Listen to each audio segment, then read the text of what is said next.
បាទសូមគ្រប់នឹងជម្រាបសួរដល់ពុកម៉ែបងប្អូនទាំងអស់បាទដែលនិយមគាំទ្រក្នុងបណ្ដាញសង្គម YouTube បាទយើងបែកគ្នា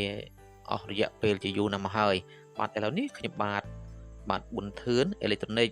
បាទបានវិលត្រឡប់មកជួបពុកម៉ែបងប្អូនវិញហើយបាទហើយក្នុងឱកាសពេលនេះខ្ញុំបាទមានវីដេអូមួយបាទគឺជាវីដេអូបាទដែលខ្ញុំបាទកំពុងតែធ្វើការជួសជុលបាទនៅបតទូទឹកកកបាទប្រភេទ Smart Inverter គឺមានលេខកូដបាទ0423បាទដែលវាមានបញ្ហា blinking បាទលោតភ្លើង LED បាទចំនួន6ដងបាទតោះឥឡូវនេះយើងទស្សនាទាំងអស់គ្នាថាតើការលោត blinking 6ដងរបស់ bot LG នេះបាទវាមានបញ្ហាអ្វីបាទសូមតាមដានទស្សនាទាំងអស់គ្នា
បាទឥឡូវនេះឃើញថា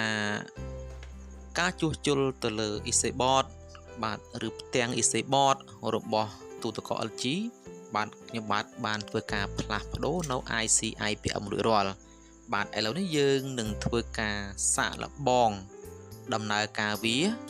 បាទដើម្បីចង់ដឹងថាតើ board មួយនេះដែលយើងធ្វើការផ្លាស់ប្ដូរនៅ IPM មួយគ្រាប់បាទតើវាអាចដើរដំណើរការ compressor បានដែរឬអត់តោះតាមដានទស្សនាទាំងអស់គ្នាបន្តទៀត